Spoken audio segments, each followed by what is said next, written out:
And the second T20I between South Africa and India. South Africa won the toss, put India into bat. And after the first game, at this point, it was the Indian batters who were happy, the South African bowlers not. I think you can pretty much reverse it on its head. 180 degrees, because at the end of this batting effort, it's the South African bowlers who will be extremely happy with this effort. India restricted to 124 for the loss of 6 wickets. Hardik Pandya, the highest scorer. Well, don't go by that strike rate. It was a rescue effort. He couldn't bat with any risk because, all the batters were gone. In fact, the most lucrative partnership of the innings has been his with Arshdeep, who came in at number 8. That was a 37-run partnership and has taken India to 124, which means the target is just over a run a ball. To talk about the batting, the bowling, the fielding, and of course, the brass band. I have with me Dinesh Karthik and Zaheer Khan. This is, of course, Cricbuzz Live. I'm Gaurav Kapur. I think I'll start with DK. Let me start with you. Was batting that difficult? Were conditions aiding the bowlers way more than the batters, or has this been a slightly below par batting performance effort by the Indians? Both.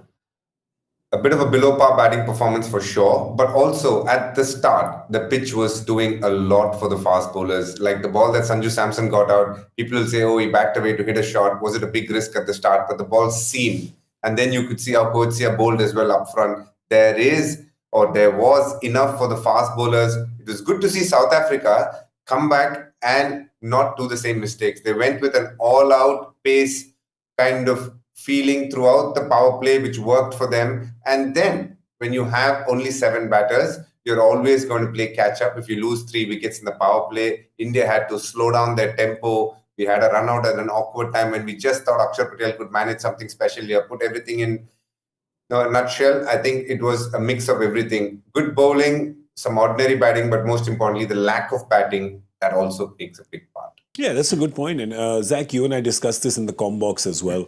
The fact of how, as a fast bowler, you're very happy. That there was a little grass on the pitch, it was overhead conditions. Markram didn't make the same mistakes, just got pace up front to India, and that troubled them. And they got wickets as well. On a day where you don't get wickets, then things can become tough for you. But what Indian team, I think, really need to answer to themselves rather than anyone else is that how do you want to play if you lose wickets up front? Look, we've seen from this team, when you don't lose wickets, they're going to go really hard up front. Yeah. What happens if you lose wicket? Are you looking at, if you don't mind being all out at the end of 20 overs, but just keep the intent going, keep the flow going, or you're going to alter gears and then, suss the situation, take the various things into account and judge that one particular innings on its own in isolation. That's something which they have to sit together and answer for themselves. Because if you've lost 6 wickets, then you can't be at 124. Yeah. If you all out on 124, you still accept it. You say, okay, fine, we've decided that we're going to play in this fashion. We're going to be aggressive, we're going to be attacking. And there are going to be days when we're going to fall short. We're going to take more risk, but it's going to be a continuous process. So whether you're going to do it for 20 overs or you want to be looking at games in isolation, that's the question. And it's a tough question, I know. Yeah. But once you simplify that thing for yourself, things will ease out as you move forward. I love that, actually. That's such a valid point, that if you are going hammer and tongs, then it doesn't matter if you're even 10 runs short and you're all out, because then you've stuck true to your intent. Has this been a bit of a mishmash of thought?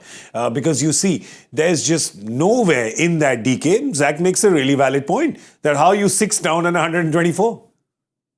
I actually didn't look at it like that itself. I think it's a terrific point, because if you see the other 3 phases post the power play, they have lost 1 wicket each. So you can argue saying, did they bat with great intent? If they've just scored at under 5 in a couple of the phases, then why didn't we lose more wickets? So what has gone wrong there? I think it's a case of they have tried to rebuild the innings, lost the wicket, and when they really wanted to get going, it wasn't Hardik's day. None of his shots worked out the way he would have liked. B, also some high-quality bowling by Coetzee and Jansen right at the back end, knowing that the only batter that they're going to bowl majority of the balls to, but still not giving him much to work with. Well done to them. So overall, it was a performance which as a batting unit, you look and go, where are the areas we can get better? Yes, probably up top. We don't want to be losing that many wickets in the power play. But then, in case we lose, we hold back, but then keep pushing as much as possible with good intent through the next phases. I do have to say, though, in terms of the batting, very impressed with Axar Patel. He just is thrown into these situations so often, right? Where things are going here and there, and then he's pushed up the order. And he just shows remarkable maturity. And today, you're always unfortunate when you get out like that, right? That kind of run out of the non-strikers end. Yeah. You always feel like, it felt like it was his day today, just the way he was batting. And providing that kind of balance, we did speak about what kind of balance Axar is providing for this playing 11. Yeah. He can contribute with the bat. He's in superb batting form and taking more responsibility now. Pretty much used as a floater regularly, and he has not disappointed in any of the games. Yeah. So that's one asset you have in that playing 11. He can contribute with the ball also. Yes, it was unfortunate way of getting out. And he was looking good with Tilak as well. He was stitching partnership with Hardik as well. India needed that one partnership in that middle phase when they were looking to see that phase off. Yeah. That 3-4 overs, that passage of play, you just want to get through and then look to up the ante. But unfortunately, Axar got out in that situation, which didn't really help the cause. Yeah, real good fortune for South Africa. But so when things are going your way, they were also playing well. And, they say that luck favors the brave. And today it was a brave bowling performance from them. But before we bring that up, I just want to get DK in on that as well. DK, is Axar one of those kind of underappreciated resources in T20 cricket? By people outside. I mean, he's much better, underestimated, underappreciated, goes below the radar a little bit. He's much better and contributes a lot more than people give him credit for. Oh, absolutely. You have to say he is an underrated gem rather, not Jim, sorry. If you do look at how well he has played for India in Test cricket on turning pitches for some time now, when he is almost picked because he does well with the ball in those conditions, he's actually contributed a lot with the bat at 8 and 9, where he comes and has a very solid defense and does well. That's for the red ball format.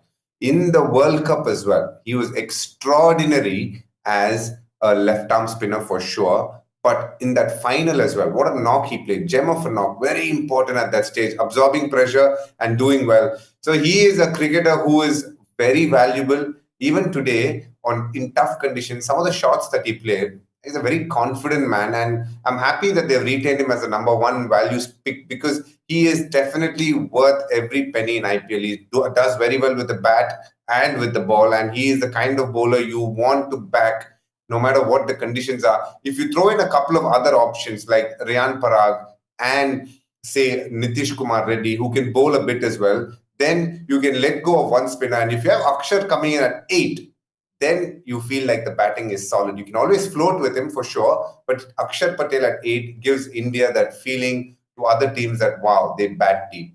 Well, talking about South Africa, their bowling effort today was a true blue team effort. Everybody contributed. Zach, when you look down that report card, you look at it and you go, there was no weak link today. Well, things kept on getting better for them. And the reason for that was they kept getting wickets, particularly in that first 10 overs. Yeah. That's something really set the game for them. India getting a little cautious in that phase, which really played in their hands with Keshav and Peter bowling in that middle phase of the innings. But the bottom line is they were up for it. They're up for the fight. Collectively, they must have had those discussions. Markram was also looking to be positive, which worked in their favour. And the conditions and the bowlers delivered. We were talking about the possibility of Gerard Coetzee getting the new ball. He did get it and, struck gold immediately. I just keep coming back to this, DK, because he's the kind of guy who you look at him and he just, some people just exude that aggression, exude that they're up for the fight. As a batter, sometimes can you tell that, leave aside ability, just looking at body language, does that play in the mind of a batter at all when you see that kind of aggression coming at you? A little bit, especially if you're not batting well, those things play on your mind.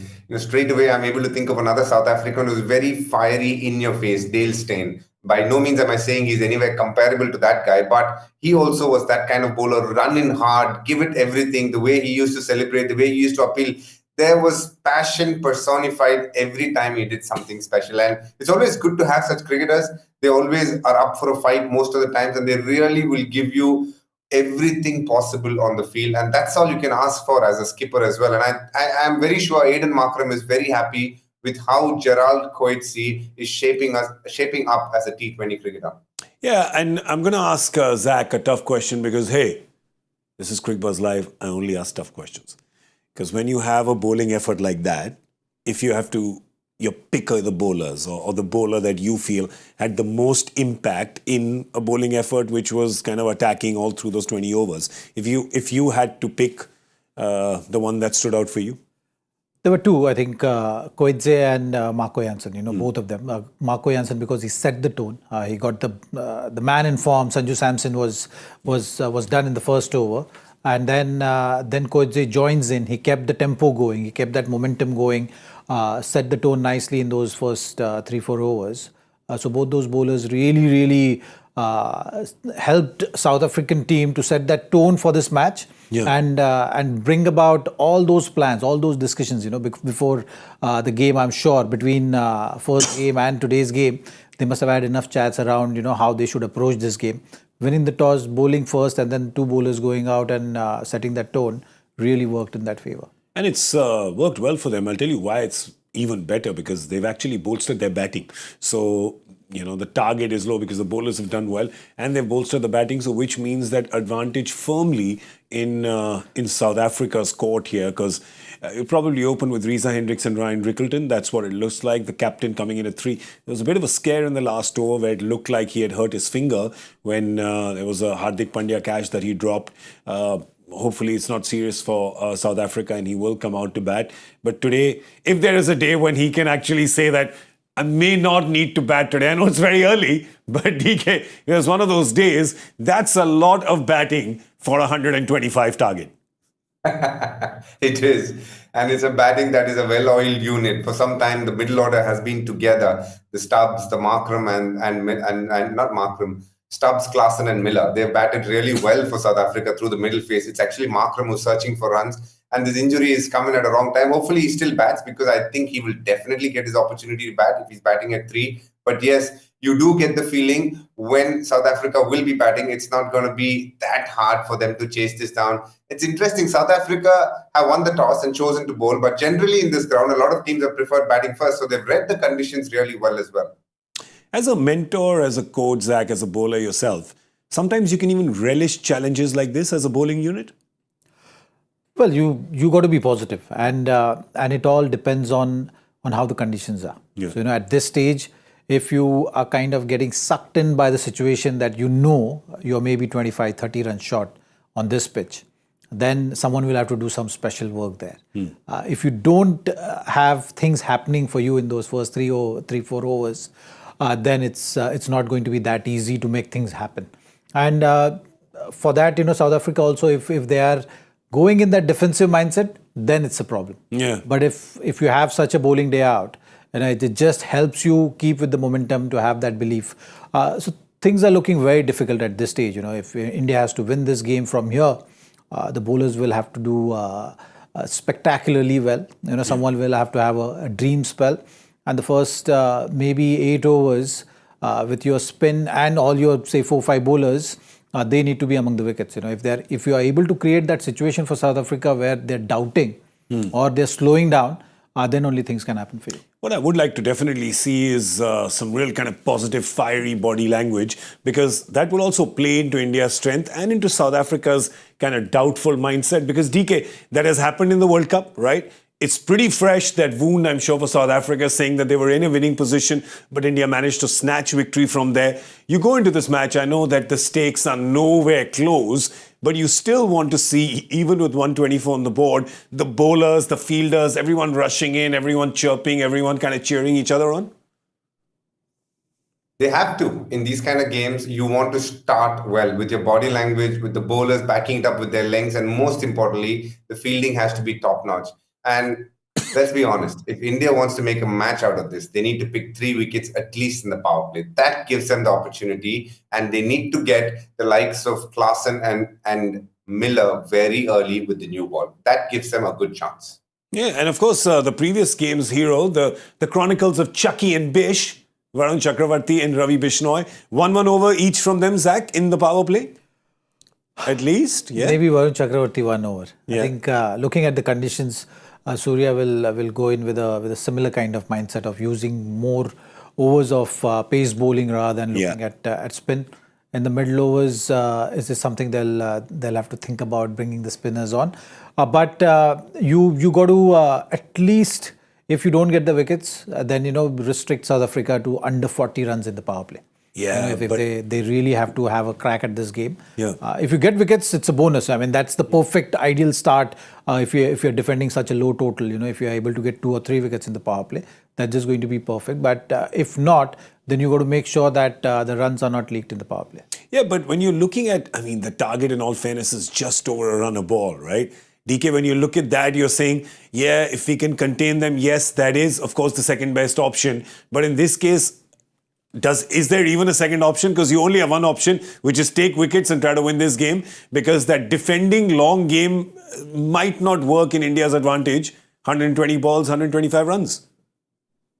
They can't go in with the mindset of defending the score. They have to attack, look for wickets, and try and produce wicket-taking deliveries without getting pressurized into trying too hard. It's a very fine line. You want to make sure you tread that line carefully, but you need to pick up wickets. That gives you the best chance of even defending a score. Even if you want them to be 120 for 7 or 8 at the end of 20 overs, only if you pick up wickets early will that pressure be there to play dot balls and not play silly shots. So the main thing for them is to hit the right lengths that is required in this pitch, which looks like the 6 to 8 meter mark from where it's seaming, and then get a few wickets, and then automatically the dot ball that comes after that will keep adding to the pressure of the batting team. What are you looking at from Arshdeep today? Where would you like to see him? What areas would you like to see him operating in? He's been bowling brilliantly with the new ball. Swing is his strength. He has to get the ball right up, and that's where he will create opportunities for himself. He has that sharp bouncer as well. So that's how he operates. He just likes to do different permutation combinations with all these deliveries which he has. He will be looking to be aggressive. But in games like this, at times what happens as a fast bowler, it's important to stick to the processes as well and not really look at the scoreboard. You just have to kind of go in with your routine processes rather than doing extra. In that doing extra, at times you become desperate, and then you can move away from the processes, which will result in runs. And that's what South Africa will be hoping for. So for both the teams right now, South Africa also will be thinking in the exact same fashion, where they can't get into this temptation of it just run a ball, like how you're saying. Yeah. It's just a run a ball, you can take your time. Suddenly the power play goes, you lose wickets in cluster, and suddenly the pressure is on. Yeah. Required rate goes to 8, and then suddenly things, the momentum shift happens and the doubt is created. So both the teams at this stage will be looking at focusing on the processes rather than looking at the scoreboard. Such a good point there. With Sky, would you, if Sky is the captain, can walk to Hardik and say, I want you to bend your back and give me 2 overs of hostility with your headband on in the power play, and that's all I want from you. I'll get 2 from Axar, right? Just give me these 2 and get me your wicket. Just that's all I'm going to bowl you, 2, right? Just give me everything you have. He will be in that huddle talking to all the bowlers, saying that we need wickets. Yeah. In the power play. He is the leader of that bowling unit, right? So I think he would be looking at being more aggressive in terms of field settings rather than telling a bowler to be more aggressive, because you don't want to lose that focus. Yeah. But in terms of field placement, I'm sure he will maybe have more fielders in catching position. Okay, tough one, because again, for a second game in a row, our first inning score guesses have been way off. कभी इतना ऊपर चले जाते हैं, कभी इतना नीचे चले जाते हैं ये इंडियन टीम ने. Just let's see if we can do better with our power play score guesses. South Africa, 125 to win. What are they going to get in the power play? We'll start with Zake. 41. 41, conservative, good. DKU? I was just going to say 42 for 2. He's gone out of syllabus. He's getting wickets also. 36. Lesser. 36. I think this is going to be a game. That's going to be a game. there's still some wag left in this tail. So I feel like there's still a lot of match left in it. So yeah, we're going to come and review that at the end of 10 overs with Cricbuzz Combox. So do join us then. And then at the end of the game, we'll be here with Cricbuzz Live. I'm not saying at the end of 20 overs, because I guarantee you this way or that way, there's not going to be 20 overs bowled. Yeah, I promise you that. That's all we have for you on Cricbuzz Live. Thank you for watching.